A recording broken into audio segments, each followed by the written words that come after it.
All right, we are in Job 12. I'm just going to start reading it. We're into the second cycle of conversations, and Job opens up this second cycle.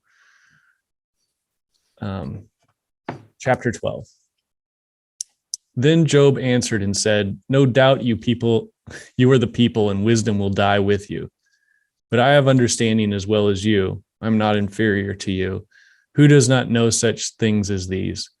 I am a laughingstock to my friends. I who called to God, and he answered me.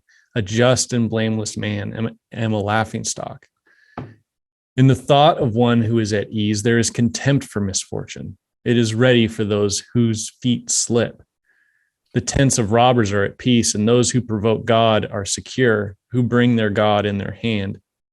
But ask the beasts, and they will teach you, the birds of the heavens, and they will tell you, or the bushes of the earth, and they will teach you, and the fish of the sea will declare to you. Who among all these does not know that the hand of the Lord has done this?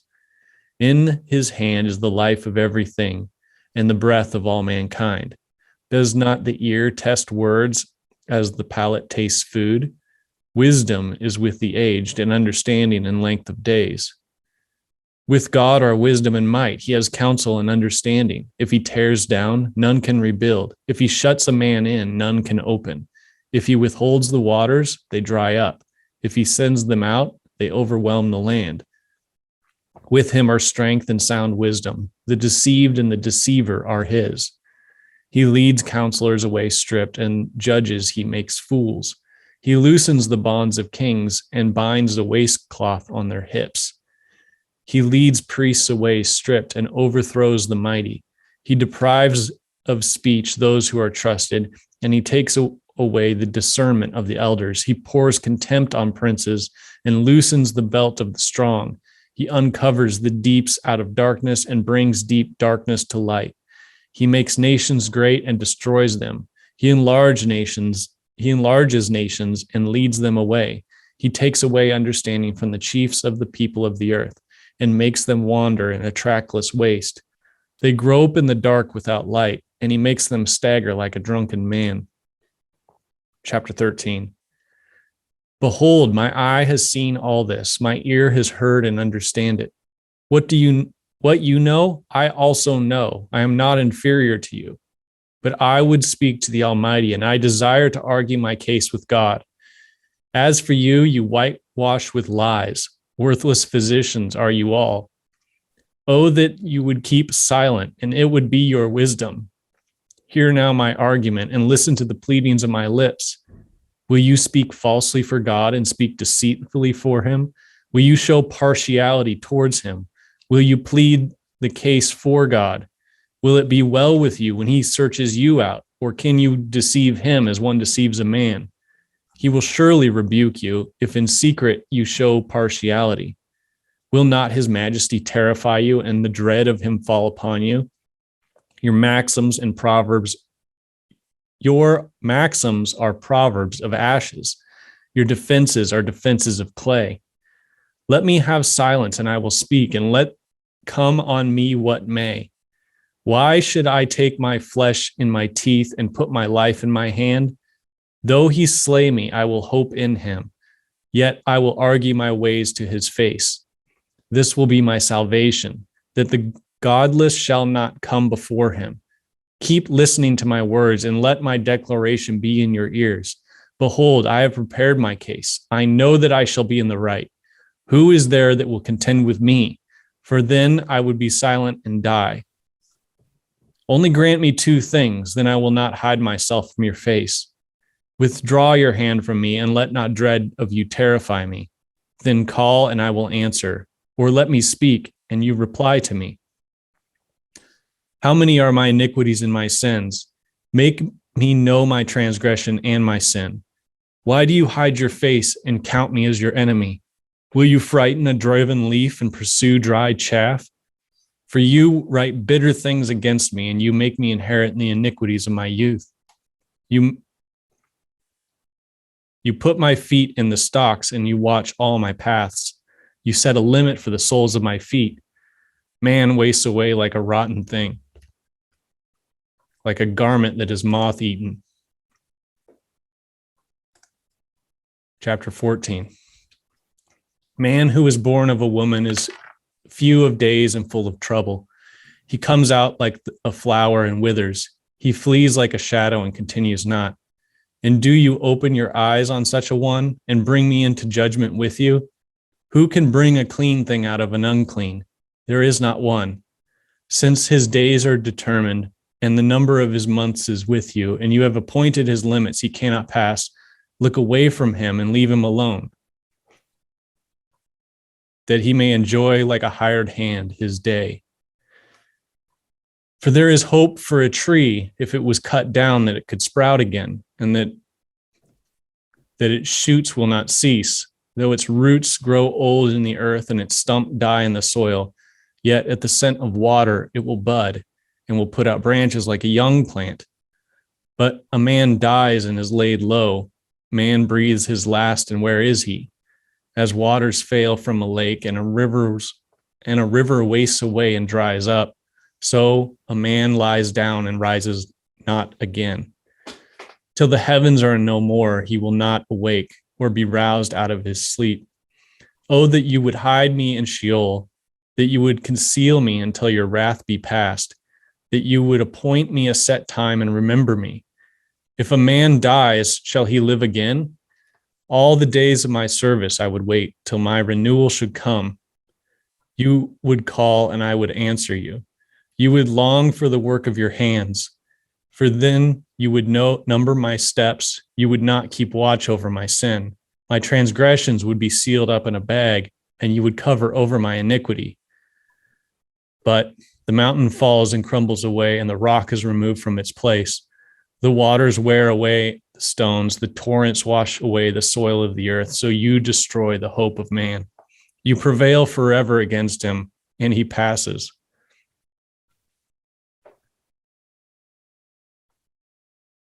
You change his countenance, and you send him away. His sons come to honor, and he does not know it. They are brought low, and he perceives it not. He feels only the pain of his own body, and he mourns only for himself. In the King James, it says, but his flesh upon him shall have pain, and his soul within him shall mourn. Man. That's poetic. I like that. It's a big one. Yeah. So Job, just overall, like Job is so much more, like it feels like there's body to this that's built on stuff that he's said before, but it just seems a lot stronger and more condensed, and it kind of felt like in the beginning he was, like he did say, I don't expect you to be able to help me, right? Mm-hmm. To his friends. But at the same time, he kind of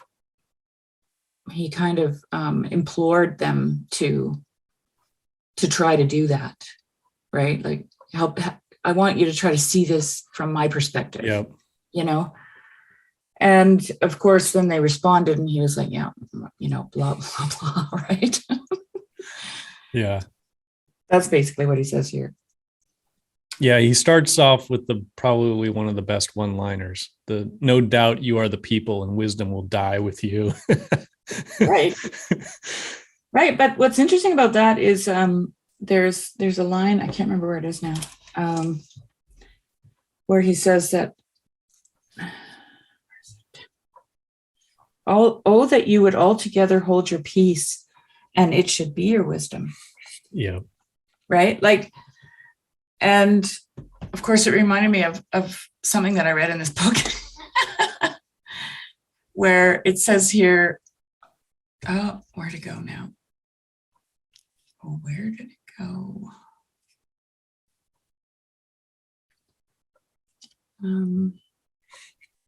Wisdom is the ability to keep silent and allow the other to hear his own words.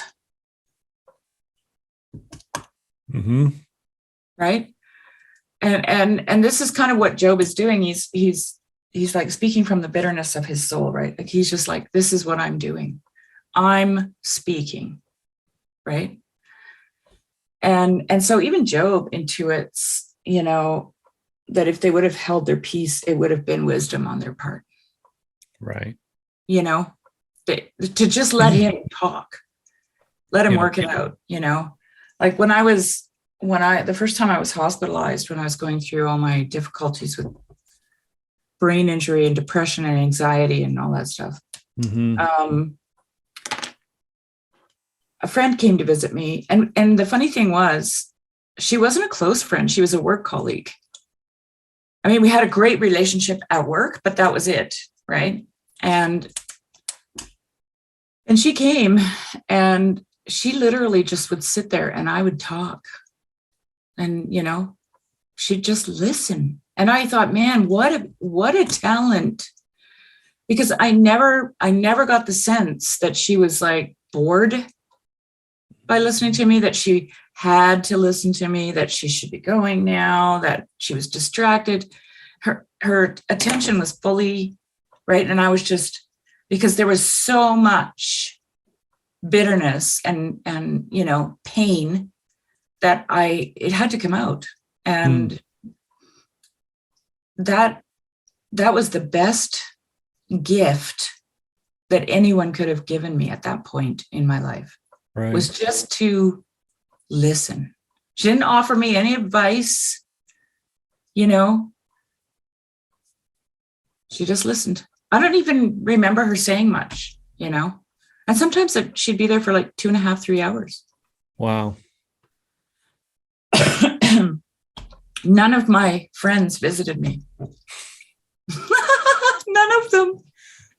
And then one of them came months later and told me that they were really disgusted by what I had done, because I had attempted suicide, and that was, a big no-no, right? Right. So, yeah, anyway, I don't know. We started talking about that because wisdom can be silenced, right? Yeah. Yeah, for sure. And we know that talking through things is a way to, it actually helps you. It helps you deal with tragedies. It also helps you heal. It helps. Having a friend listen is huge. All right. Let's see. So I kind of want to just move kind of through chapter 12 or start at the beginning of what we read and kind of move through it. Mm-hmm. All right. So he is a laughing stock to his friends. Here again, he calls himself a just and blameless man. He's like a man who called to God and answered me, a just and blameless man. I am a laughing stock.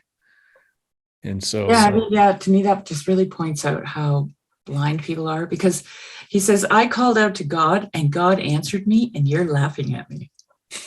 Like, think about that. How many of you have had a conversation with God? Yeah. Well, and it points to, you guys know who I was, and now I'm something different to you because of all this, but I haven't changed. Right. Like people will, people will treat people who go through tragedy different. Like, why is everyone treating me different? I know my wife dies or something terrible. Like, all of a sudden everyone's treating me differently. And I'm like, I just need my old friends back. I don't need. But there's an interesting dynamic. Like, this actually goes right back to what I was just talking about when none of my friends showed up, right? Because what happened to me, even though it was at my own hand, but at the same time, it wasn't. It was just this absolute chaos. I was surrounded by this chaos, right?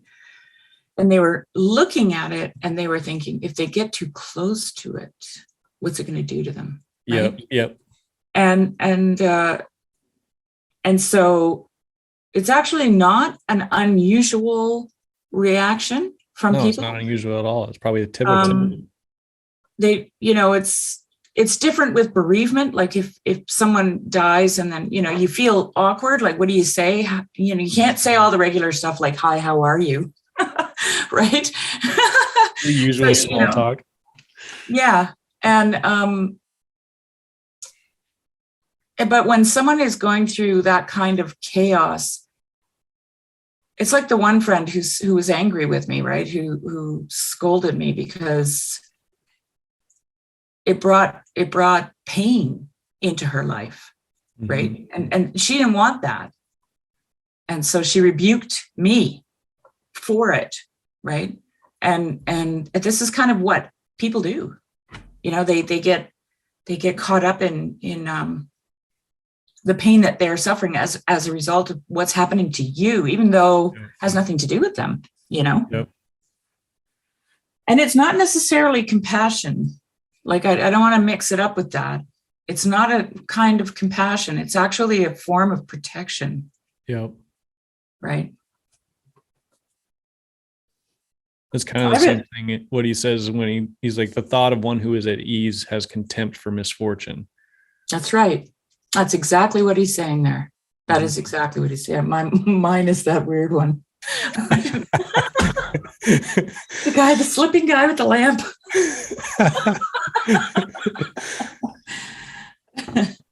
But I know like some of there's actually a verse later on that I definitely want to talk about that is it has difficulty translating. But anyway, but then he says, ask the beasts and they will teach you, the birds of the heaven they will tell you, the bushes of the earth they will teach you, and the fish of the sea will declare to you. Who among all these does not know that the hand of the Lord has done this? Right. So in his hand is he just saying there, he's just saying that, like, of course I know God did this. No. I think the verse 6 is really important before that thing about the beasts. He says that the tents of robbers prosper, and they that provoke God are secure, into whose hand God brings abundantly. Right. So, like, if you remember Zophar, he was just like, the wicked don't prosper, the righteous do. You can tell by what you're looking at if God is favoring you, right? So obviously you're a loser. You did something wrong and you need to fix it. And then so Job he's confronting that ideology, right? With that, the tents of robbers prosper, and they that provoke God are secure, into whose hand God brings abundantly, right? So I'm sorry, buddy, but it's not the way it's not what it looks like, right? It can't be, because, and I mean, that to me, that just goes to show how narrow Zophar's thinking is. Like, even if it looks prosperous, he's going to say it's not, because it doesn't fit into his paradigm. Right? He's going to be like, well, are they really prosperous? Are they? Right?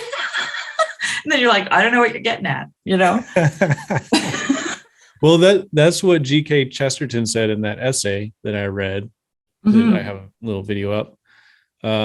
But he says that the book of Job is concerned with the actual, not how it appears, not with appearances. And this is one of those things where Job is pointing out the appearance that the tents of robbers are at peace. He's also pointing out the actual, though. He's also He's pointing out the actual, the tents of robbers are at peace. This idea that all the wicked are punished is not true. And these guys, they didn't have a concept of hell. So it wasn't like, like a lot of Christians, when they read this, they think, well, eventually they'll be punished, right? Right. But this is a now thing for these guys, right? Now you're, like, if you're bad things will happen to you right now. And if you're good things will happen to you right now. Right now. That's why they want Job to fix it, because they expect everything to be restored. That's their expectation, right? That's why I get the impression that God is like a vending machine to them, right? You press the button and then all the candy comes out, and you get to have your goodies. So why do you think Job says, ask the beasts and the birds? Well, that's the best part. Because, I mean, everything, this gets to Jesus when Jesus said, look at the lilies of the field, right? They toil and spin not, and yet, right? So everything is like, I don't have to go out and make sure all the bears are okay and the wolves have enough to eat, right? And the weasels are able to mouse properly. And I don't have to go in the winter and put little heating pads under the mouse nests so they don't freeze to death. Like, it's all looked after, okay? But at the same time, they're all dying. They're all getting eaten. They're all suffering injury and dying of disease, right? And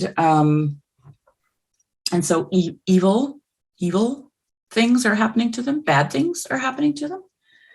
But that doesn't deter them from knowing that this is actually how it is. Like, this is really the actual, is what Job's pointing at, right? They don't form a union and protest against their creator because they're not prospering in the way that they think they should, right? So, and this is literally, like, when you read this, I was like, that's exactly how I learned, by looking at nature, right? And realizing that this is all the hand of God, all the, and I'll just say it, all the pain and suffering, right? And all the prosperity, all of it, because you can't, like, if I've had vegan people come here and stay with me, and I've asked them, some of them are vegan because they live in cities and they don't approve of the way animals are cared for. And so they don't want to contribute to the industrialization of, farming. But then I'll say to them, well, okay, but you're here now and you can see my animals and how I treat them. Would you have a glass of goat's milk? And then they think, if they're honest with themselves, they would have to say yes, right? And they often do, actually. And they often will have a glass of goat's milk. They're a little afraid of their digestion. Right. But I always assure them the goat's milk is very easy to digest. So, but anyway, yeah, and I've actually had the pleasure of making a latte for a vegan friend of mine, and she's just sitting there just like, this is so good. Right. But we've talked about it, her and I said to her, but Angie, if I let all my animals live,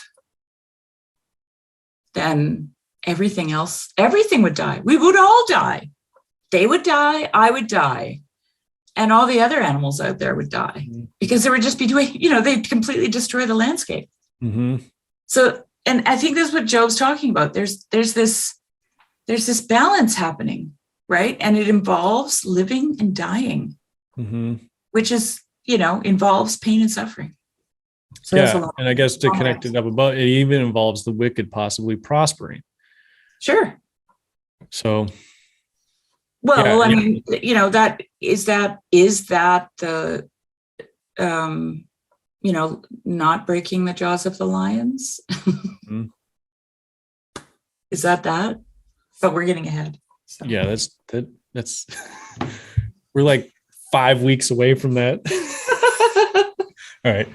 So then he goes into this beautiful part: with God and wisdom and might, he has counsel and understanding. If he tears down, none can build. If he shuts a man in, none can open up. If he withholds the waters, they dry up. If he sends them out, they overwhelm the land.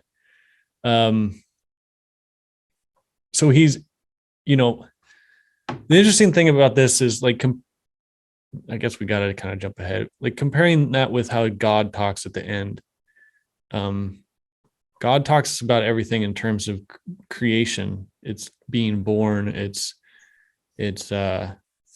coming into life. And Job here is talking about things being torn down, things being shut in, things being withheld, the waters drying up, the flood coming out. He's talking about sort of the disastrous side of things, and how I think really this is the thing, is like, how is God's wisdom shown in this? Well, Loosing the bonds of kings, leading priests away stripped, pouring out contempt on princes, making nations great and destroying them. I think that's kind of what he's trying to bring this to light, to have his friends consider this as well. Well, he says there's in verse 16, he says, with him is strength and wisdom. The deceived and the deceiver are his. Mm-hmm. I think that's language that people, like, the rest of it is saying the same thing, right?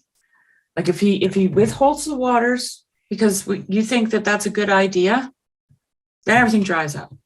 If he lets them loose, then there's a great flood, like, this is the Chinese farmer story, right? Yeah. Like, this is kind of like that. There's always this cascade of events that result from something happening, right? And we can only infer good and bad from, like, the next thing that happens, right? The very next thing. So, the young man breaks his leg breaking the horses in the Chinese farmer story, and everyone infers that that's bad, right away. But then a little further down, the ripple effect, right? It's actually a good thing. He doesn't get drafted in the army, and right. They say that's good, and he's like, yeah, yeah, because you don't know. And so whatever God is doing, we're really kind of blind to it, right? Like, we have our this is how I would say it. We only see so far. Mm-hmm. And then we try to infer whether or not that's a good thing or a bad thing. And because this gets back to the way they see the world, right? They see the world as cause and effect. So if a good man does good things, then he gets good things. If a bad man does bad things, then he gets bad things, right? And that's like the very next thing, in the Chinese farmer story, right? Oh, that's bad. But they don't have that longer view. And I think this is what Job is trying to do. He's trying to show them that, because, like I said last time, there's no arch nemesis in this story. Yeah, I was just about to bring that up. Yeah. Right? It's just God. Yep. The deceived and the deceiver are his. Yeah. Yeah, and this is something really amazing about just the Bible and the Hebrews and Hebrew people, the Israelites in general, is they just stick by God being the one who, the fount. Yeah, that is everything. Well, Jacob has said that to me, we don't, and Joseph too, we don't have this concept of the devil, right? Mm-hmm. So that's really fascinating. Oh, God. Yeah, it's all God. And I mean, personally, that resonates with me because, for various reasons, it's too long to get into, but Job really illustrates this way of seeing, and it also makes perfect sense why they would think that bad things get punished and good things get rewarded. And it's just that black and white for the rest of the friends, right? Like, they don't have, because there's only one arbiter of all this justice, God, right? So they don't have anyone meddling, like they're not like, oh, maybe you're demon possessed, or oh, we have to exercise your home, or whatever, It's just simply this and this. Yep.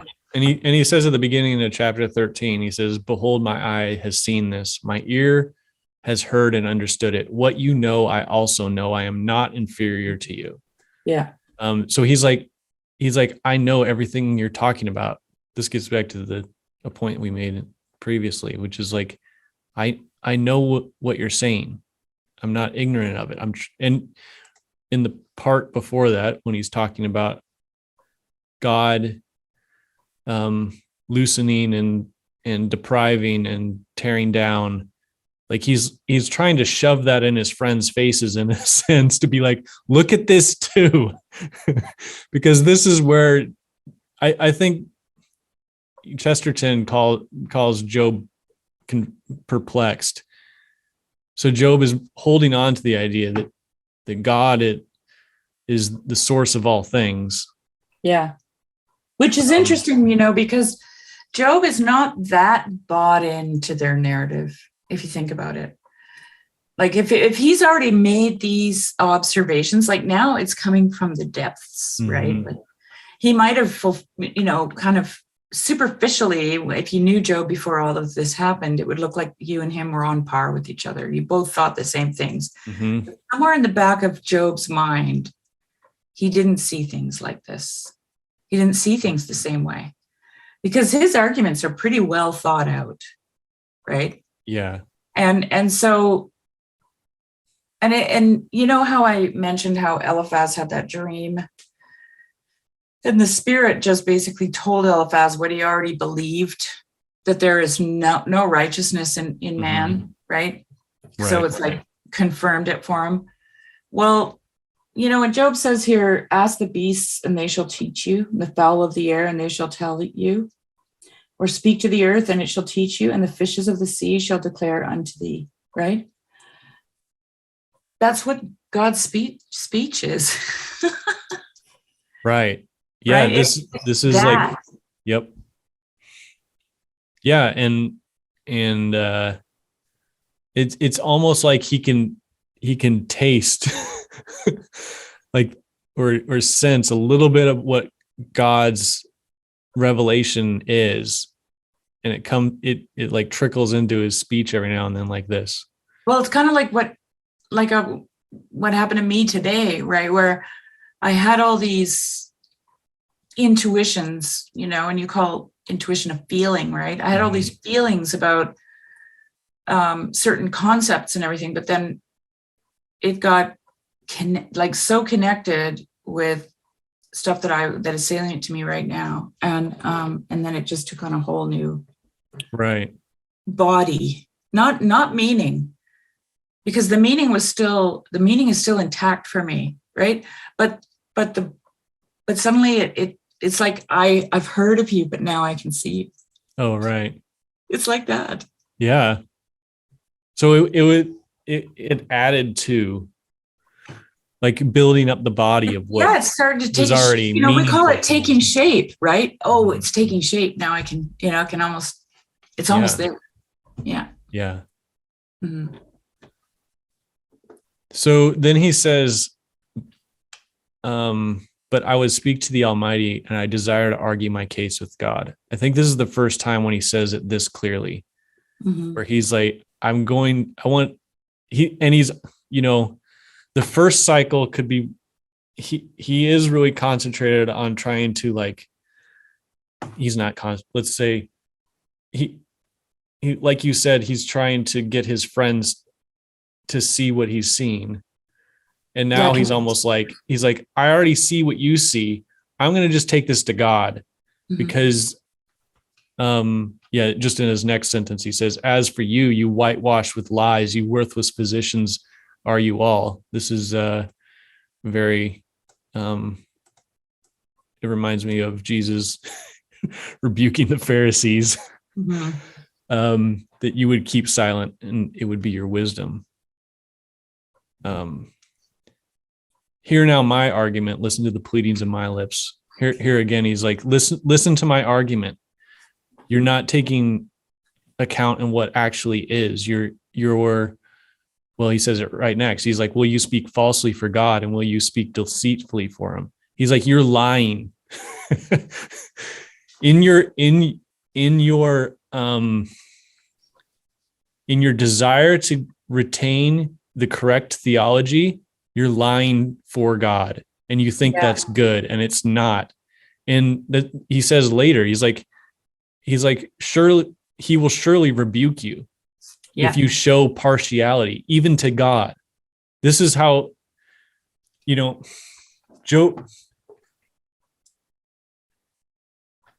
Job has such a picture, like such a wonderful picture of who God is, because God won't put up with someone lying on his behalf, or being dishonest in a way that, like when he said, I should just read this other part here. Will you show partiality towards him? Will you plead the case for God? Will it be well for you when he searches you out? Or can you deceive him as one deceives a man? He's like, you're trying to manipulate him. Yeah. You're lying for him. You're being partial towards him. You're trying to appease him. Like, how do you think that's going to play out? Do you think our God, a God who's majestic and pure and true, is going to look on that with any sort of he's going to rebuke them. Yeah. And I think, I don't know, I'm not describing it really well, but I just think that's such an amazing picture of who God is to Job. Like, it just, like, it's not exactly, it's like hidden behind his sort of statements there, that he believes God to be honest and truthful and upright in a way that's not corrupt at all. Right. Like just below that, he says, though he slay me, yet will I trust in him. Right. Well, we need to know that. But I will maintain mine own ways before him, and he also shall be my salvation. Right. Mm-hmm. So, like, Job understands what it means to, I don't know how to put this. Like, I remember the first time I realized what taking the Lord's name in vain was, and this is it. This is what his friends are doing. Yeah. Okay. And I remember when I realized that, it was, many years ago, I realized that, and I thought, that's one thing that I will never do. And it's like using God as a shield between me and everyone else's idea, my ideology and everybody else's ideology. Yep.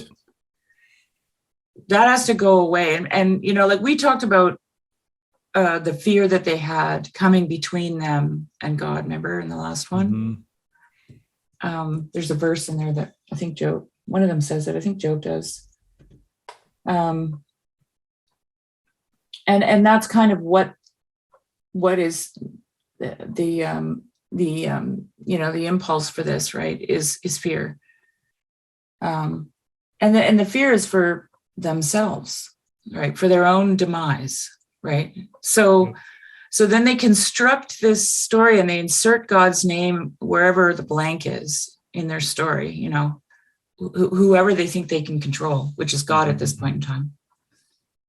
And that's what Job is pointing out here to me, Yeah. It's that idea that God is so strong, we better call him good because he'll just kill us. That's what his friends believe. That, but also their whole doctrine is built around it, and they're inserting God's name into that. And that's not right. What Job sees. Okay. Right. I'm not going to say that's not what God is doing, but because sometimes God is doing that, but that's not what Job sees. Job sees a world of contradictions. Mm-hmm. It's not that clear, right? It's not that black and white. And in order for you to order the contradiction, you're going to take God's name and insert it in there into your system, right? Yep. So that everybody falls in line with the way that you think, your ideology, and you should be really careful about doing that. And Job's just like, you know, though he slay me, yet I will trust him. Like that's a total contradiction. Though he slay me, that's the ultimate contradiction, right? Mm-hmm. Well, we need to talk about that verse. Mm-hmm. Yeah. I have an actual note in my ESV that says, "Behold, he will slay me. I have no hope." Oh, okay. Okay. So actually, this is one of probably the most quoted verses from Job in like So it's totally evangelical, different. It's totally different. which is, "Though he slay me, I will hope in him. I will argue my ways to his face." But the other listen to it this way: "Behold, he will slay me. I have no hope. I will argue my ways to his face." And I guess the Hebrew is ambiguous enough that you don't know if he has hope or no hope. Which, honestly, I don't even think it really matters. I think it's still interesting because he says, "But I will maintain my own ways before him." Like I'm going to still press forward. Like, so there is a trust there. Yeah. And I think that's probably the most important part. Yeah. What does 16 say? Does your note say anything about that? He shall also be my salvation. And here it says that a godless man shall not come before him. Let's see. This will also be my salvation. A godless person will not come before his presence. So yeah. So he's doubling down on his statement that he's blameless and righteous. He's like, I have no hope. Though he's slaying me, I have no hope. Therefore, I'm going to speak my ways to his face. Mm-hmm. And this will be my salvation, that godless people won't be allowed in front of him.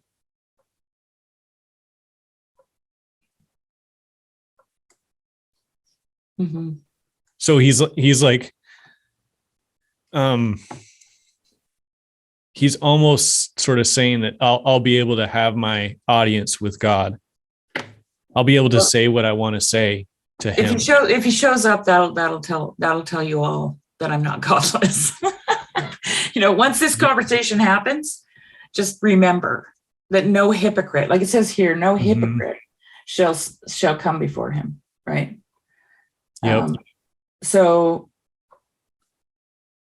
yeah, because he said, well, in my Bible it says in the King James, and I'm not saying it's the only version. Okay. It's just the one I have. Though he slay me, yet will I trust in him, but I will maintain my own ways before him. He also shall be my salvation, for a hypocrite shall not come before him. Mm-hmm. So to me, that kind of sounds like what he's saying is, if this all works out the way I think it's going to work out, that should be proof enough for you, right?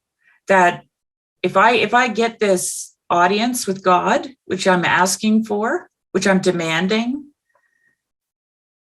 then that makes me a perfect and upright man, which I said I am, right?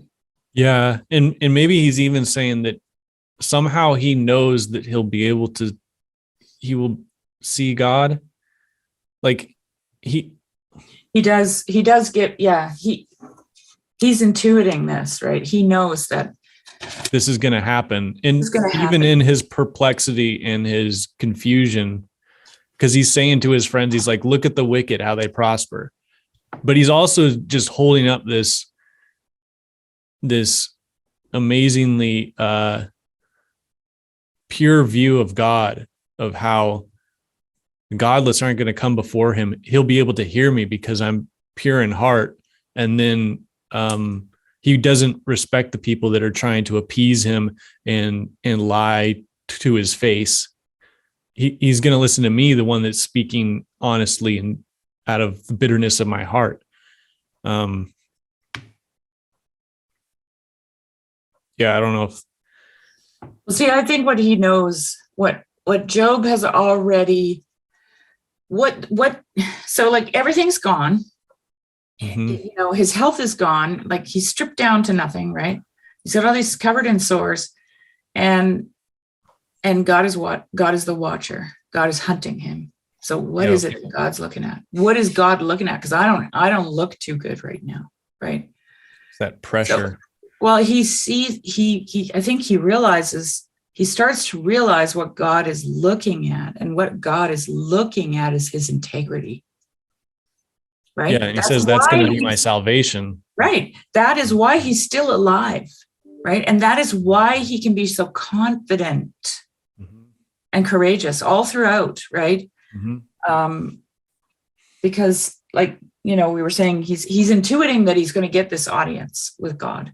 But the reason he intuits that is because he senses what God is targeting. Right. Yep. Right. And what God cares about is what God's looking at, right? Yep. The watcher. What is he looking at? What is, that's why that whole bit before this, Job's like, am I the sea? Am I a whale? Am I right. You're focusing, he can feel it. He can feel that focusing in on him. And he's starting to figure out why. Well, because he's stripped. There's nothing to look at except this little tiny flame of integrity. Right. That's it. Right. And now he catches sight of what God is looking at. And that's the thing, I think, that gives him courage. So he says to his friends, keep listening to my words and let my declaration be in your ears. Behold, I prepared my case. I know I shall be in the right. Who is there who would contend with me? For then I would be silent and die. So he's all fired up at this point. He's like, who's going to contend with me? Which is what God actually asks him later on, which is interesting. Okay. So starting in verse 20, chapter 13, verse 20, he then starts talking to God. He says, only grant me two things, and then I will not hide myself from your face. Withdraw your hand from me. So this is the first of the two things. Let not your dread terrify me. Then the second thing is, call and I will answer.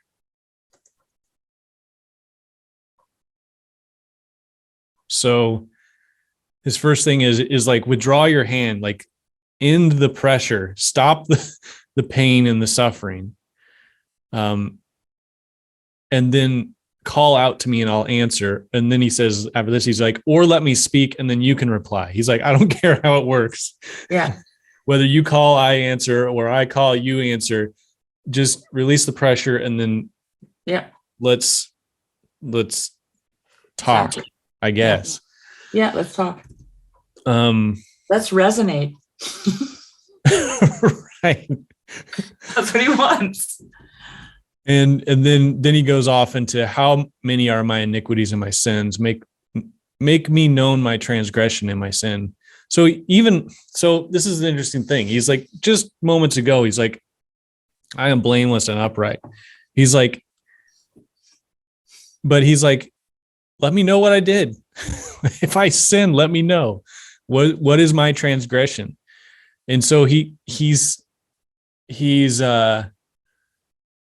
well, it shows some kind of humility, that he's not totally egotistical, where he's just like, I am pure, where he is going back to, he's like, maybe I did something, but I don't know what it is. So you have to tell me what it is.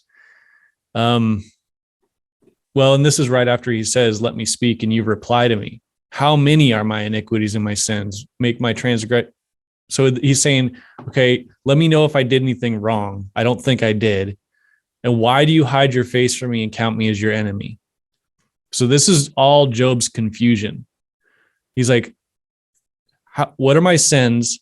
Why do you treat me like an enemy? Why do you frighten me like a driven leaf? And then he just says what's actual. You write bitter things against me. You make me inherit the iniquities of my youth. So he's talking about stupid things he did when he was a kid. He's like, things that I thought I was forgiven for, that were atoned for, are now, you're bringing all this up unfairly. You put my feet in stocks and you watch all my paths. You set a limit for the soles of my feet. Man wastes away like a rotten thing, like a garment that is moth eaten.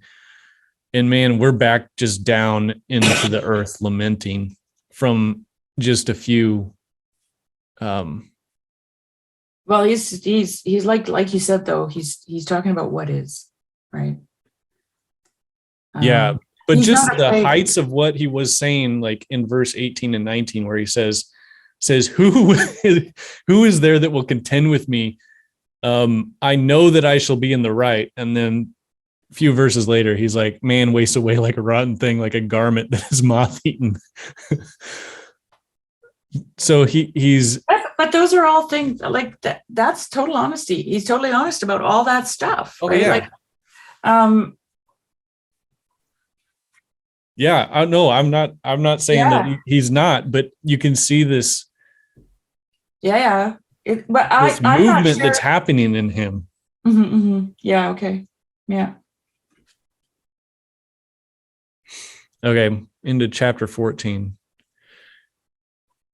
Then he just, man who is born of a woman is few days and full of trouble.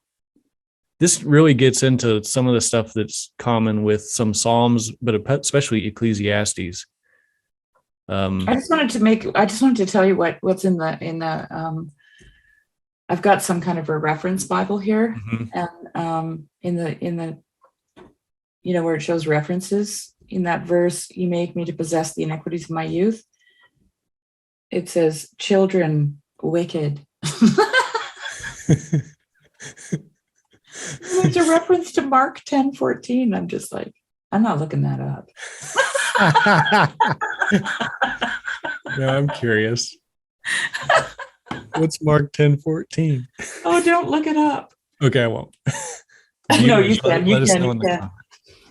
I don't know. Children wicked? I don't know. All right. Unless you become like a little child, you can't enter the kingdom of heaven. Like that kind of seals the deal for me. All right, so he comes out like a flower and withers. He flees like a shadow and continues not. And do you open your eyes on such a one and bring me into judgment with you? Who can bring a clean thing out of an unclean? There is not one. What do you think he's saying with that? I think it's getting to the point where he's like, it's what he's like, am I a stone? Am I made of brass? He's like, my days are few, they're full of trouble. I come and a man comes like a flower and withers. He flees like a shadow. Like, why are you? Then he says, and you open your eyes on me and bring me into judgment. It's like God has super high expectations, and Job's like, you need to lower your expectations. Yeah. He's like, I'm a flower. I open up and God crushes me. And I'm like, God's like, this flower's not perfect enough.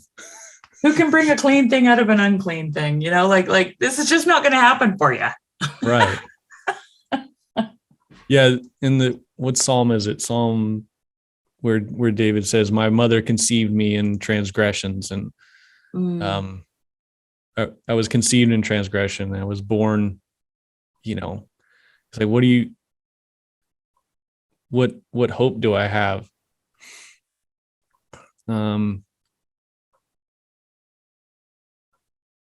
Look away from him and leave him alone, that he may enjoy like a hired hand his day. It's like, God, this is too much. Like all this attention, all this focus, this watching. It'd be better if you just left man alone, to just let him enjoy the simple pleasures that he has before his days end.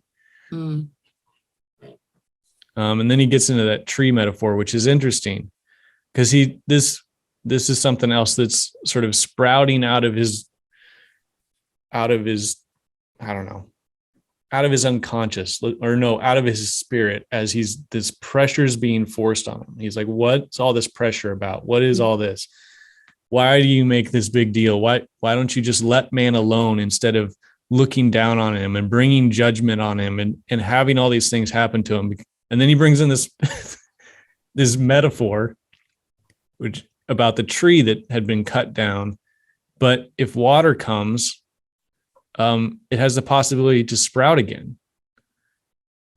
So he's like, at the scent of water, it will bud and will put out branches just like a young plant. It's like the tree has a chance to be born again. The tree has a chance of resurrection. He hasn't said this yet. He says it later on a little more clearly. I think this is kind of the first part where, oh no, is it in 8 or 9? He had said, I can't. There may have been a point before where he said that maybe, like a possibility of resurrection or being brought to life again. When we first bought this place, at the far end of our property, there was what they call here a swamp meadow. So somehow there's water seeping, so it's a wet spot. It's a low spot usually too. And, basically I remember going back there the first year that we lived here, and there were moose back there, and it was just bulrushes and, and it was green all summer because it's wet, but it wasn't soaking wet. Right. And, so it's like wet in the spring, and then it dries out in the summer, and then it gets wet again when it starts, raining and stuff in the fall. But anyway, way up because it was just a huge field. It was massive. Way up away from the wet spot were these huge old willow stands. And I remember thinking to myself, what are they doing here? Because it was dry as a bone where they were standing, right? And they were old willow stands, and they were all kind of, and then I started noticing them. There was like, I saw one, I noticed it, and then I saw another one, and then it was. And they normally grow where it's and like I'm wet. Oh, there's some way back there in those pine trees. What the heck? Why are those willows? And they weren't blooming. They had no leaves on them. They were completely dead. Okay.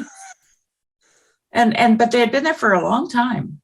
And that's weird. And then now with all of the deforestation and forest fires, this swamp meadow has filled up and turned into a lake.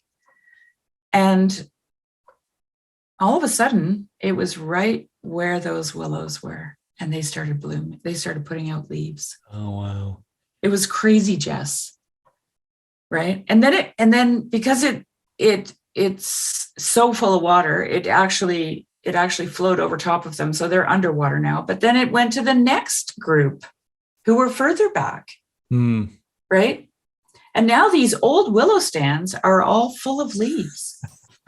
And I don't know how many years, probably, because there are some poplar trees standing in them that are at least 100, 150 years old. So those willow stands stood there for that long, waiting for the water. And what a picture of renewal and rebirth. Wow. And right? Mm-hmm. It really blew my mind. Like, it totally did. Wow. Yeah, that's exactly what he's talking about, huh? It is what he's talking about. So then he says, all right. And then he says, but a man dies and is lay low, and his breath breathes his last, and where is he? So he's like, is this isn't a possibility for man? But he's questioning it. He's like, is it? As waters fail from a lake, and river wastes away and dries up, so a man lies down and rises not again. Till the heavens are no more, he will not awake or be roused out of his sleep. Oh, that you would hide me in Sheol, and Sheol is like the place of where the dead go, that you would conceal me until your wrath be past. Now, this is just interesting because he's like, maybe I could hide there for a while. And then this audacious idea, he's like, that you would appoint me a set time and remember me. So he's thinking like, maybe even if I am that chopped down tree, there's a chance of renewal if God remembers me. Kind of reminds me of Lilith, where they all go in that tomb-like place, right? And they sleep until their appointed time. It's that same idea in the story of Lilith, and everyone's time is different. You know, they don't all wake up at the same time, right? Right. Whatever they need, they have an appointed time to wake from this sleep. It's very much like this. So he says, if a man dies, shall he live again? Like Job kind of is noticing what he's saying. Yeah, he's like, hey. All the days of my service, I would wait till my renewal would come. You would call and I would answer you. So you would long for the work of your hands. Beautiful. Yeah.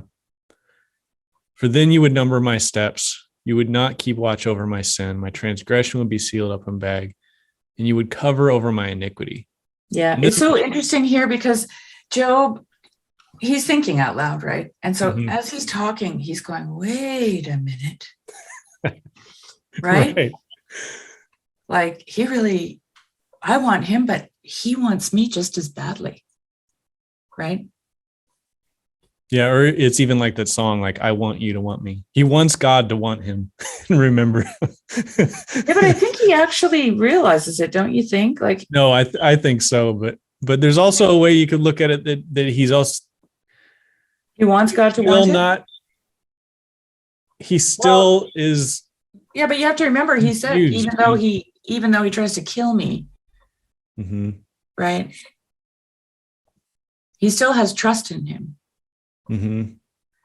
Like there's something there that he trusts, and I think that's like the golden thread, right? That he's following. He's following this golden thread that leads him to thinking, well, wait a minute. If a man dies, will he live again?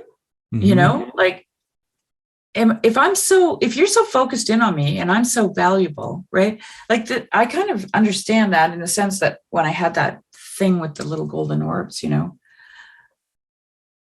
and I thought, the thing that is thinking about dying doesn't die. The next step in my logic was, if I don't die, then I must be important, right? It was like, I must be valuable. I must, you know, and that value meant that something loves me. Yep.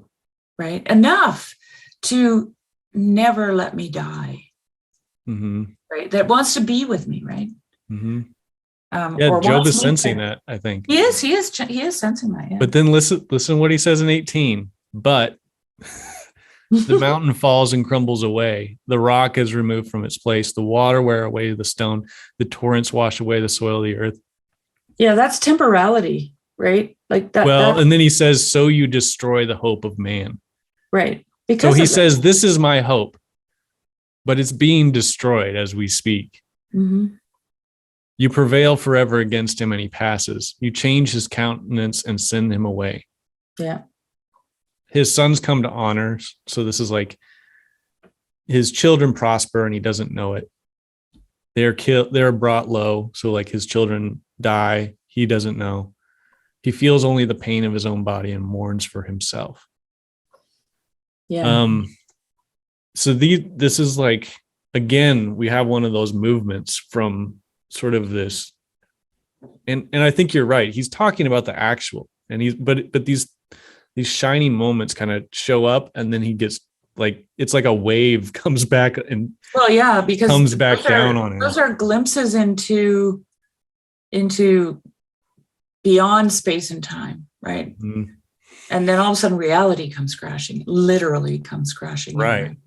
And this is, and he's starting to, well, this is his whole problem. He's trying to reconcile these things, this hope that he has, this vision of God that he has, as well as what's actually happening and what is. And that's the whole, to me, that is what the whole book is for. It's to help humanity contend with this seeming paradox, right? Which is why I think that this idea of the wolf lying down with the lamb and the leopard lying down with the goat is actually talking about this process that Job is going through, right? And like you said last week, this is how God creates, right? Yep. And so, like, for this reason, I think that the book of Job is the creation of a human being. Mm-hmm. Genesis is the creation of the place that the human being lives, right? The cosmos. Job is the creation of the human being in the cosmos, Mm-hmm. right? And then, so. Well, and God is making each one of us. And there's a way in which as we grow and as he builds us, God is continuing to create. He's bringing new people into life all the time. And part of it is like part of being a human is contending with these things. Well, this is the just thing. Like Job is. And I don't think that's part of it. I think that's all of it, actually. Okay. Being a human is contending with these things. Yes. And what's interesting and which colors all of my reading of Job is at the end when God says that Job spoke correctly. Mm-hmm. And even in the New Testament author, I think it's Paul or maybe the author of Hebrews, commends Job as a man of faith. So we know his, Job in his honest contention with these things, shows his faith in God. And to the degree which we don't contend with them and we shy away and we build religious systems or whatever that shield us, that we're missing out on who God made you to be and what you were built to contend with. Right. And this. So God does not, it's a messy process. You'd never, some of these portions and verses in Job, it wouldn't be something you'd put on your bathroom mirror and like it'd be like, he feels only the pain of his own body and mourns only for himself. Like is that something to aspire to? No, but it's part of the process of being a person is dealing with that. And then Jesus says, blessed are those who mourn. Right. Like in my Bible, it says, but his flesh upon him shall have pain and his soul within him shall mourn.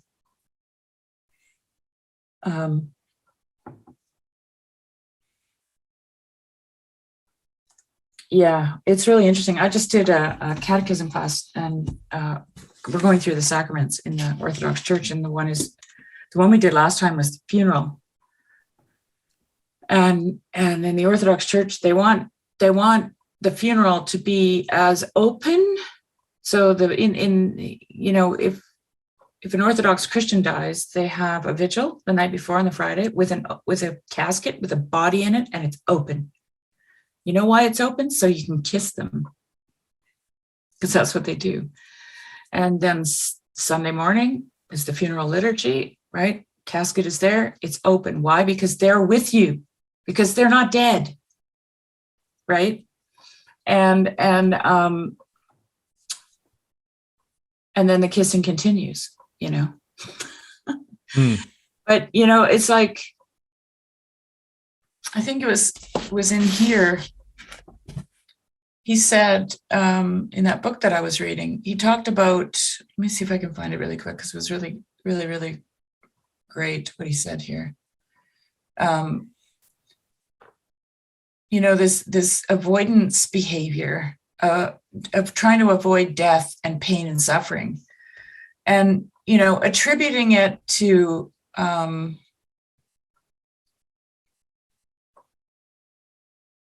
here it is, attributing it to the devil or, your bad behavior or whatever. It's a way, it's a way of thinking that you can control it, right?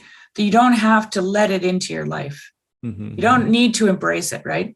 But what Jesus did was he faced it, right? He turned around and he embraced the pain and suffering. And I think that's really important in when you're thinking about Job, right? Because all the friends are trying to stay away from it. Like they're like, no, fix it. Let's get restored. Let's move on, right? And if you have any of that in your life, it's because you're a bad person and you've done something to offend God.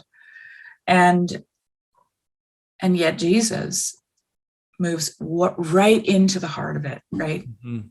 And John Bear makes that great point that Pilate says to him, behold, the human being, right? The true human being, right? The man who does not say, I'm not voluntarily facing this, even though I'm innocent, right? That man. And that's why I think this is what Job is about. It's about the creation of a human being. And that can only happen, people, through pain and suffering. Because that's what Jesus did. Right? So anyway, I just want to read this quick quote. Within a mechanistic and biological reductionist view of man, suffering, decay, and death can only be meaningless. They cannot be seen as something that has something to say and teach us as human beings. This is perhaps the biggest problem with the great mechanistic narrative. The ultimate master of the sublunary, death, has not been given an acceptable part in it, and he doesn't like that. Banned from the story, he terrifies us and creates frantic responses to every threat. So, and then he says,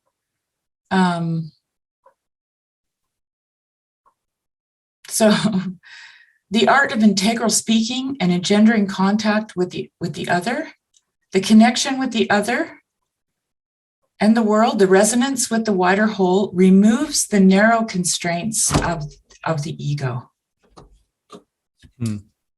Literally, to the degree that we can connect with what is outside ourselves, we are able to transcend our own boundaries, and our own world of experience gets expanded to an existence that extends endlessly in time and space. Through resonance with the greater plane, we participate in the timelessness of the universe, like a reed rustling in the eternal air of life.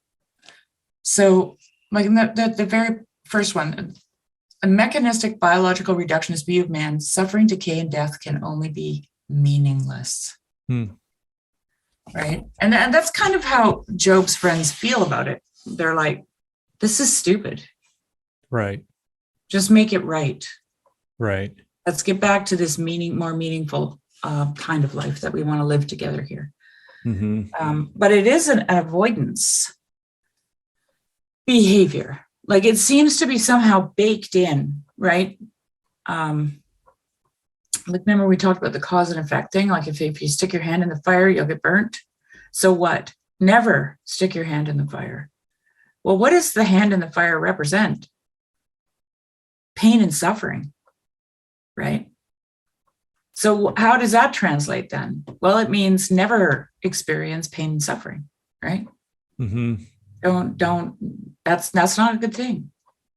Yep. And, for all intents and purposes, it isn't a good thing, know. But at the same time, if you don't have a depth to your psyche, I would say, like your soul, you fail to realize that experience of sticking your hand in the fire actually taught you something. Right? So there's that aspect to it. Like it has a value, just a different one. Right.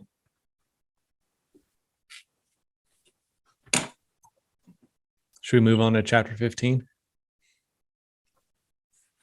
Sure. Eliphaz again. Mhm. So Eliphaz speaks again. Then Eliphaz the Temanite answered and said, should a wise man answer with windy knowledge and fill his belly with the east wind? This is like their go-to thing. I always imagine they're like, all right, you big windbag. I know. Get a load of this windbag. Should a wise man answer with windy knowledge and fill his belly with the east wind? Should he argue with unprofitable talk or in words in which he can do no good? But you are doing away with the fear of God and hindering meditation before God. For your iniquity teaches your mouth, and you choose the tongue of the crafty. Your own mouth condemns you, and not I. Your own lips testify against you. Are you the first man who was born, or were you brought forth from the hills? Have you listened in the counsel of God? And do you limit wisdom to yourself? What do you know that we do not know? What do you understand that is not clear to us? I think Job's trying to tell you, dude. All right. Both the gray-haired and the aged are among us, older than your father. Are the comforts of your God too small for you, or the word that deals gently with you? Why does your heart carry you away, and why does your eyes flash that you turn your spirit against God and bring such words out of your mouth?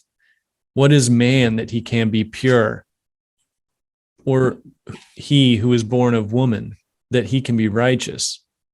Behold, God puts no trust in his holy ones, and the heavens are not pure in his sight.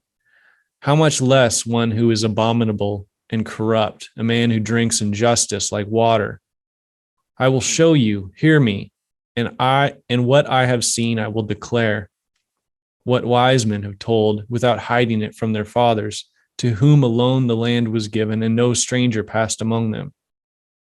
The wicked man writhes in pain all his days, through all the years that are laid up for the ruthless. Dreadful sounds are in his ears. In prosperity, the destroyer will come upon him. He does not believe that he will return out of darkness, and he is marked for the sword. He wanders abroad for bread, saying, where is it? He knows that a day of darkness is ready at his hand. Distress and anguish terrify him. They prevail against him like a king ready for battle, because he has stretched out his hand against God and defies the Almighty, running stubbornly against him with a thickly bossed shield. Because he has covered his face with his fat and gathered fat upon his waist, and has lived in desolate cities and houses that none should inhabit, which were ready to become heaps of ruins. He will not be rich, and his wealth will not endure, nor will his possessions spread over the earth. He will not depart from darkness. The flames will dry up his shoots, and by the breath of his mouth he will depart. Let him not trust in emptiness, deceiving himself, for emptiness will be his payment. It will be paid in full before his time, and his branch will not be green. He will shake off his unripe grape like the vine, and cast off his blossom like the olive tree. For the company of the godless is barren, and the fire consumes the tents of bribery. They conceive trouble and give birth to evil, and their womb prepares deceit. He just reiterates his law of retribution, that there is just no other conclusion to be made here. You know, the wicked are destroyed, the good are rewarded, right? Yep.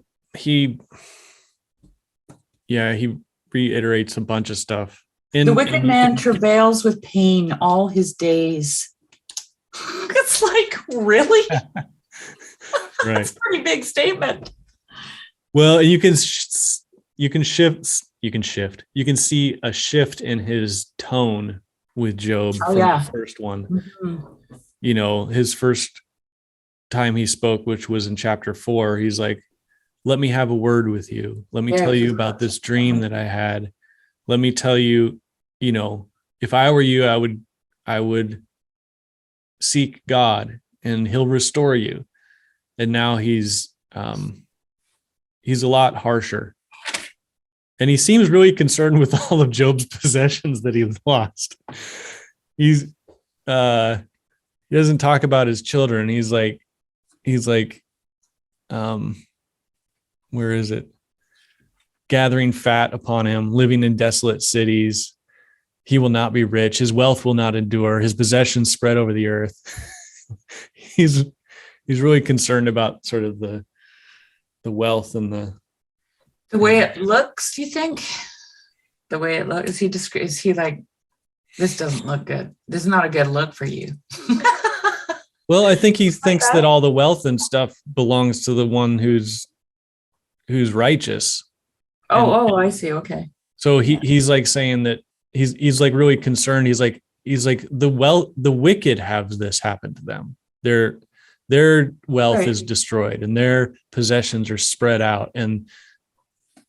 But he also kind of, when he says, let's see, he stretched out his hand against God, defies the Almighty, because he has covered his face with fat and gathered fat upon his waist. And he lived in desolate cities, in houses that none should inhabit.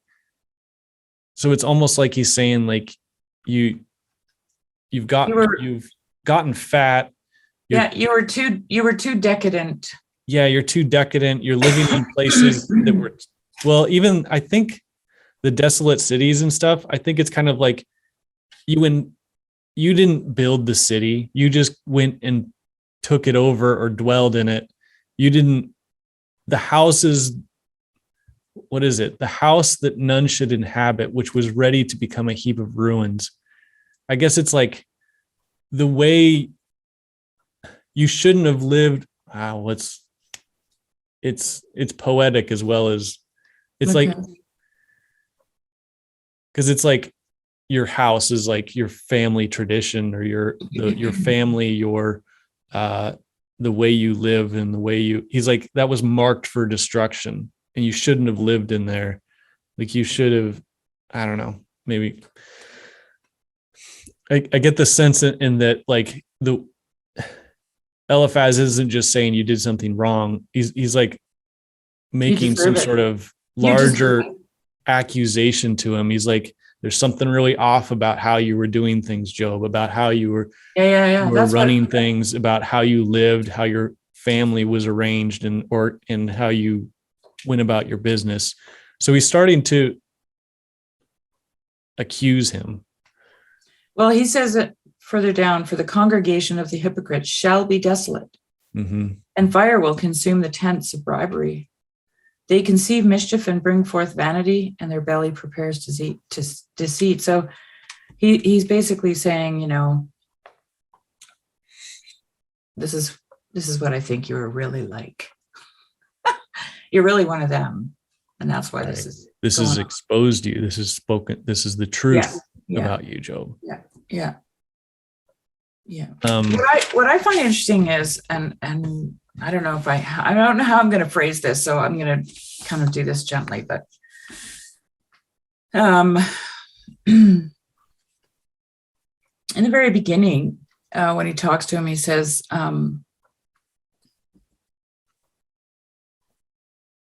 your mouth utters your iniquity, and you choose the tongue of the crafty. Your own mouth condemns you, and not I. Your own lips testify against you. Are you the first man that was born? Were you made before the hills? Have you heard the secret of God, and do you restrain wisdom to yourself? What do you know that we don't know? What do you understand that we don't understand? Especially in the times that we live in right now, there's a lot of that kind of talk, I think. And it hinders people from actually having an exchange, right, of ideas. Or, it's like Peterson says, listen to someone as if you have something to learn. And that is not what Eliphaz is doing here. He's like, look, who do you think you are? First of all, what do you think you know that we don't know, right? So there's a defensive posture, right? And instead of saying, okay, Job,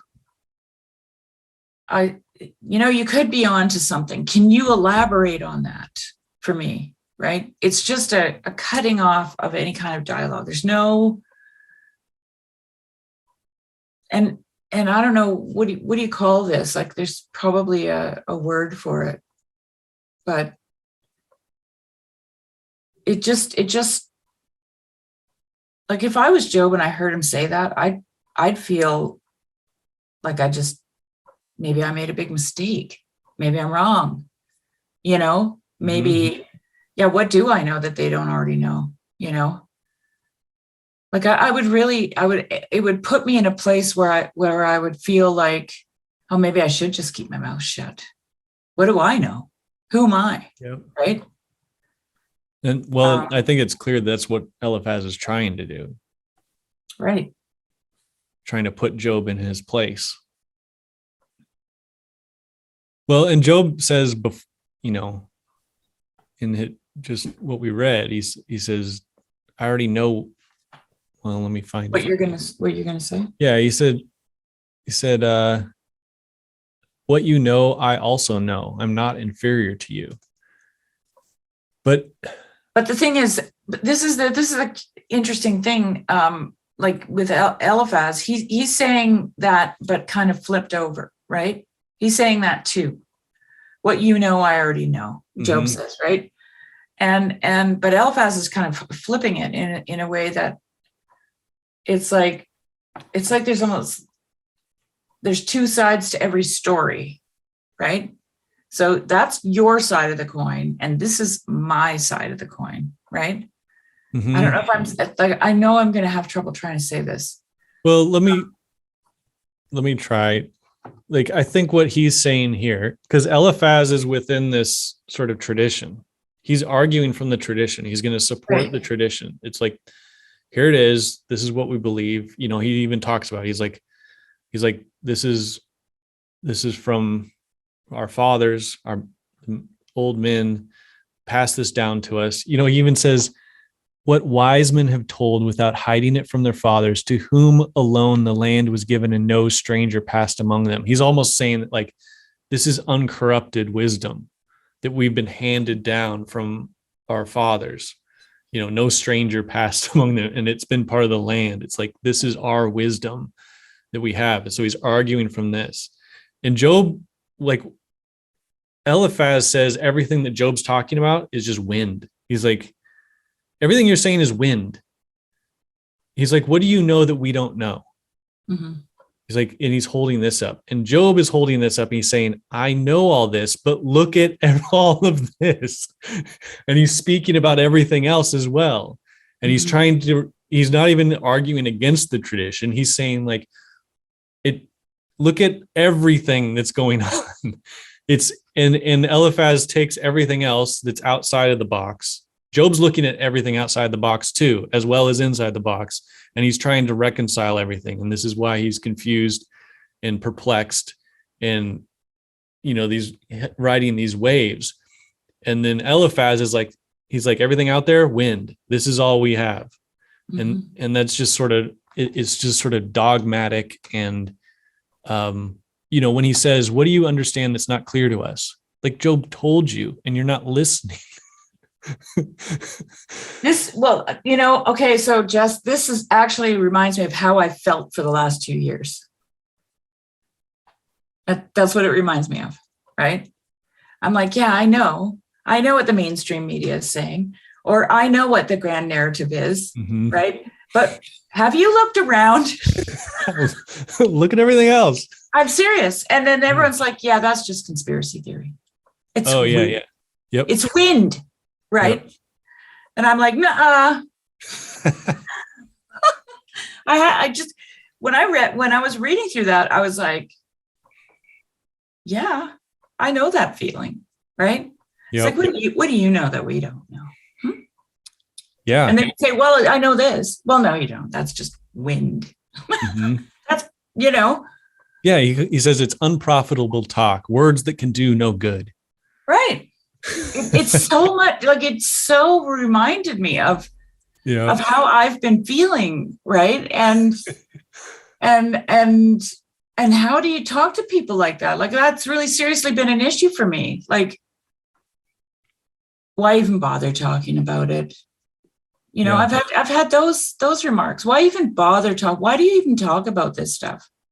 Mm-hmm. Right? And it's kind of like this thing that Job's going through, right? Yeah. I've been in situations where people have done this exact thing Eliphaz is doing. Yeah. They're just going to uphold tradition. They're going to uphold the doctrine. They're going to say the right things, do the right things, Well, whatever. I've had it in, 1994 too. Okay. In a church where I'm like, hey, have you ever thought about this? Like Job, Job says here, remember?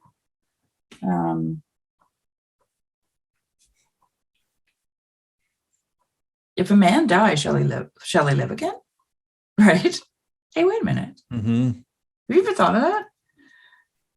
And then everyone goes, what do you know that we don't know?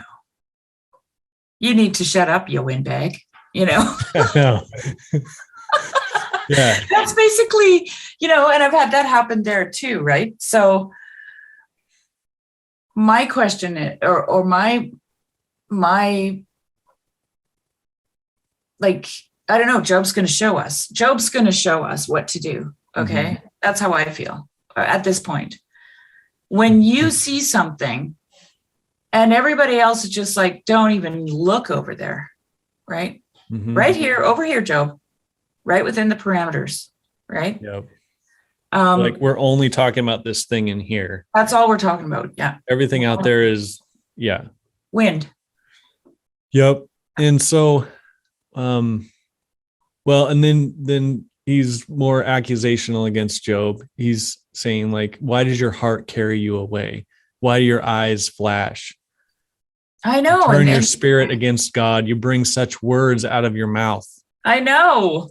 And so, yeah, how many times, like even in church situations where someone will be going through something and they're not saying things correctly or whatever, but they're trying to talk about something, they're going through a struggle or whatever, and someone will accuse them of like having, oh, your heart's not right, or you don't have enough faith, or well, when I hear why does your heart carry you away, I think right back to that verse where he goes, do you think that if we die we'll live again? Oh, don't let your heart right. You're being overly romantic. Getting way too sentimental, buddy. Well, you think God loves you?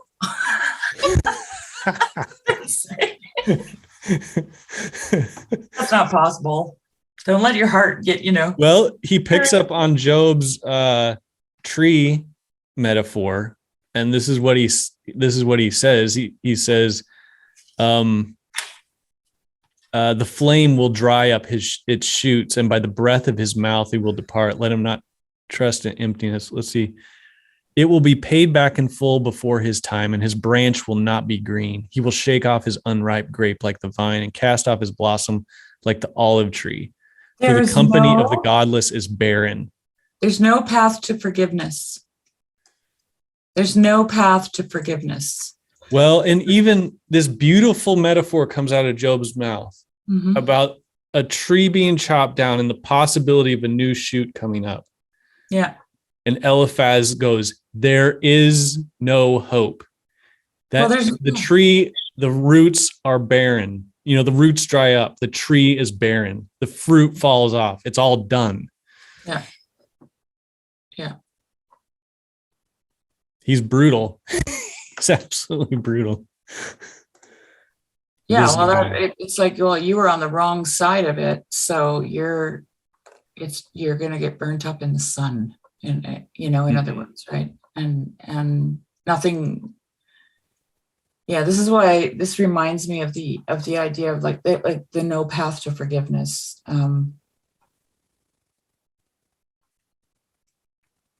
It's I don't know why all these things are going through my head right now, but I just have to say it. It's like I've heard people, even people like Joe Rogan, say things like, is there any way that, like, there doesn't seem to be any reconciliation available to people in this cancel culture. Mm-hmm. Once you're canceled, you're gone, you're out, right? And that's kind of what Eliphaz is doing. He's canceling Job, right? With the tree metaphor. Yeah. That's what that is to me. Like, there's just no room for, either you accept what I'm saying to you, or you're just going to burn up in the sun and we'll never remember you again. Yeah. You're canceled. Yep. Yeah. And before there was cancel culture, like there was, like when I was a kid, it was all the religious people in my church that was trying to burn CDs and get concerts banned. And, the churches still do that stuff a little bit, but well, I'm all the not same saying, stuff. It's just human. It's totally very human. And what Job is doing is he's trying to transcend it, right? This reciprocal narrowing. That's what he's trying to do. So then all of a sudden this little glowing, idea comes to us. Well, maybe we don't actually die when we're, maybe we don't actually, maybe we live again, Maybe I could be in Sheol and God will remember me. He'll call and I'll answer. Yeah, because you know what? I feel like I'm really important because he's like watching me. Mm-hmm. And this is how his idea is developing, right? Mm-hmm. I also like this, man, it's just so crafty. In verse 11, where he says, are the comforts of God too small for you? Or the word that deals gently with you? He's like,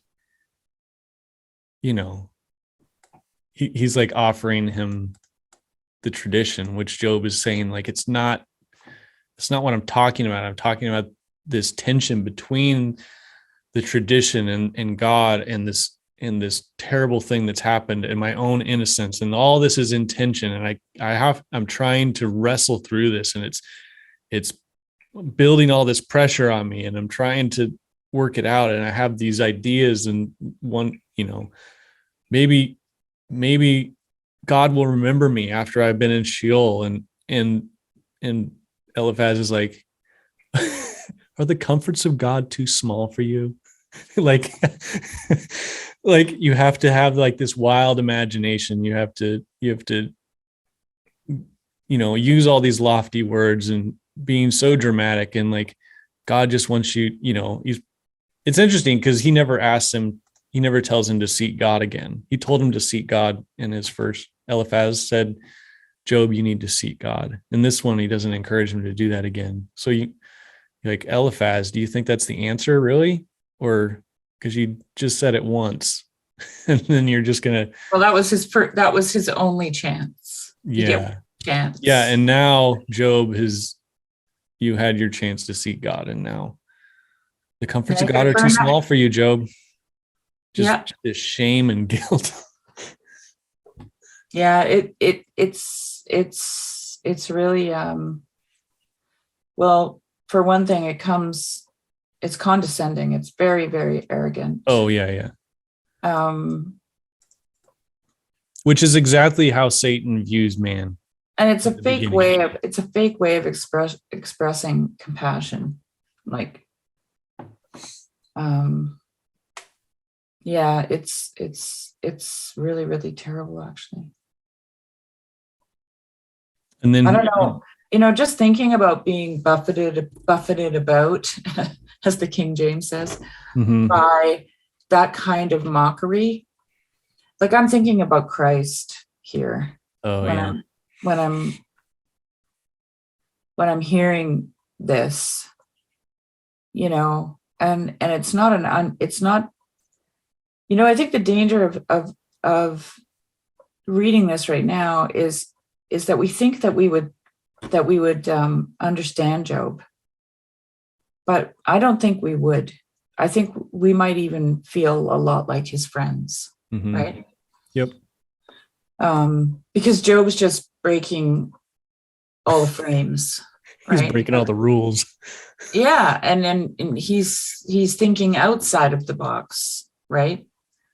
And he's reaping the ire of his friends for doing that, because that puts them in a position where they have to go, well, what am I doing the wrong thing here, right? And so instead of wanting to take responsibility for themselves, they berate Job, which is exactly what happens to Jesus, right? Mm-hmm.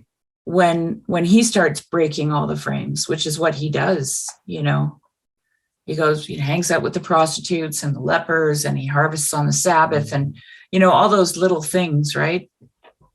To say to it, I think the reason that these things are here in Job and Jesus did those things was because he's trying to draw, we get caught up in these ruts, right? And we don't notice what's going past us on either side of the road. And Jesus is going, wait, did you see that? So it's like renewing your salience landscape, something like that. Yeah. Yeah. And in kind of going along with that, in verse 14, he reiterates this idea that he got from his dream that he had in chapter 4, which he says, what is man that he can be pure, or who is born of a woman that he can be righteous? Behold, God puts no trust in his holy ones, and the heavens are not pure in his sight. How much less one who is abominable and corrupt, a man who drinks injustice like water. So, but, you think about Eliphaz, and the reason why he's holding tight onto this tradition, that's inside this box, he's like, because this is what's pure. This is what's right. This is what God has given us through our fathers, through our tradition. It's uncorrupted. And that he says, wise men have told without hiding it from their fathers. He's like, because he believes that men are not pure fundamentally, and that even God is even holier than the heavens, and the heavens are not pure in his sight. That anything outside of this, he doesn't know what to do with. So everything outside of this is garbage and trash, and he can't trust. He doesn't know how to trust it, or trust himself to discern what's happening out there. So this idea of like, how can man be pure? Eliphaz is saying something about himself. He's like, I'm not pure. I don't know what's right or wrong. So I'm going to just trust this, and compare that with sort of the reckless boldness of Job, who's like, I'm innocent. I'm blameless. I'm righteous. I don't know what's happening, but I'm going to speak out of the bitterness of my heart. And I'm going to trust that I'll be able to say this before God, that God will hear me. Like Eliphaz doesn't have that at all. He's like, let's just obey the rules. He's not seeking God.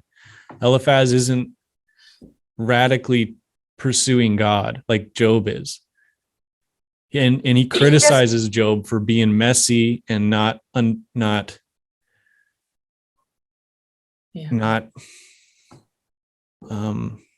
don't know what the word is. Like, it's just interesting because this conversation that Job wants to have with God, there's a lot of, psychologically speaking, there's a lot of interesting aspects to that, right? Because I'm just going to close the door. Hang on. Yeah.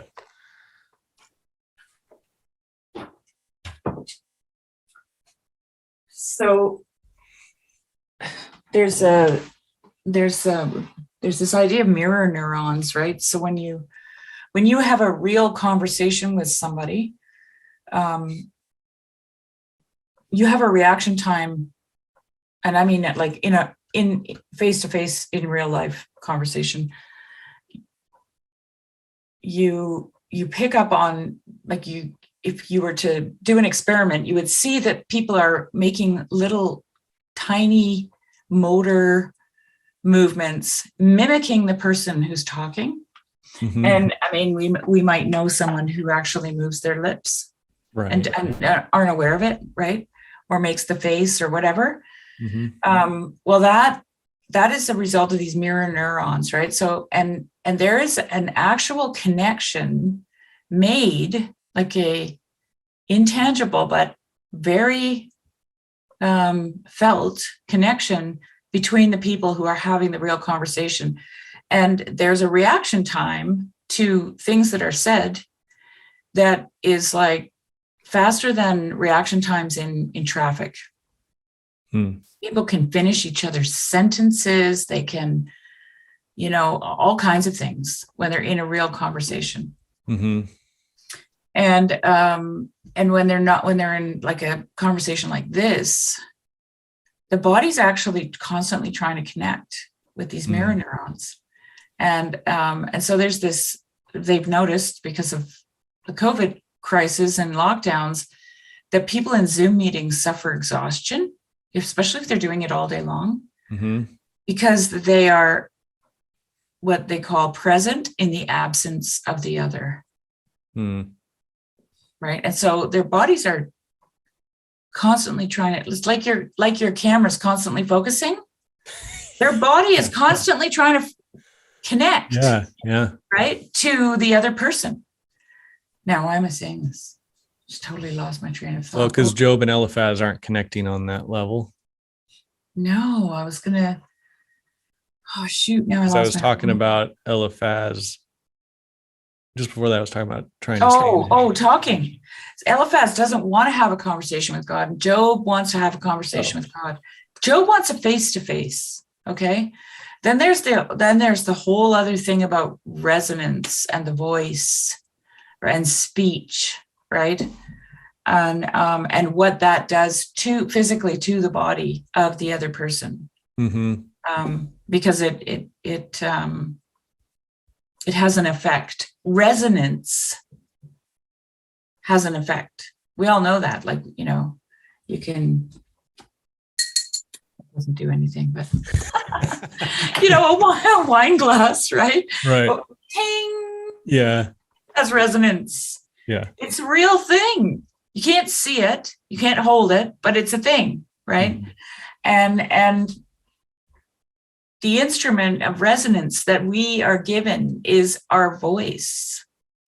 So I find it very interesting that Job wants to speak to God. And he's more than once said, look, call on me and I will answer. Or I'll call on you and you answer me. But he wants this resonance. Right. He also wants this mirror neuron connection to God, because that's the thing that really tells us what's the what. Okay. That's why we can finish one another's sentences. That's why right? Our whole body is affected. Like sometimes we end up having goosebumps, or our hair stands on end when someone's talking about something, because we even call it that, resonate with them, right? Right. So and Eliphaz, he doesn't want any of that, and I find that kind of interesting, because he doesn't, like, that's gonna, I think, I'm just thinking out loud right now, but I think that experience of being in the presence of the other and having a real conversation is transformative, right? And it requires humility. Like if anybody ever shoplifted as a kid and they had to go and apologize to the shop owner, That's transformative. When you have a face-to-face, like you're like, can I just call him? Yeah.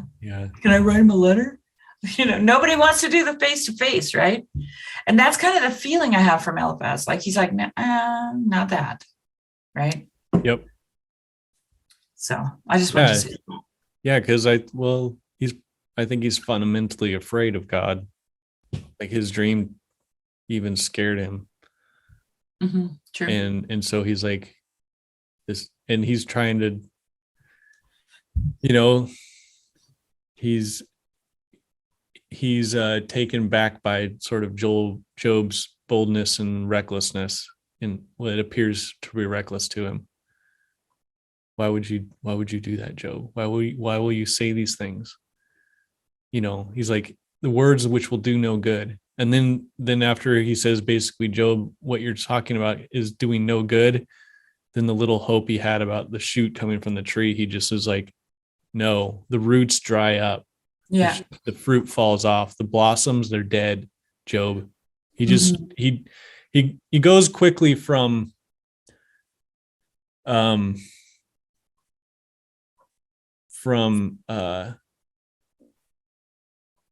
kind of not understanding what Job says, to condemning what Job says, to absolutely just trying to destroy Job's hope. Like just bam, bam, bam, bam. And, this is, and like you said before, like this is how people are. People do this. Yeah, it's brutal. All right. So I think this is we should call it. Sure. Thanks again, Shari. Yeah, thank you, Jess.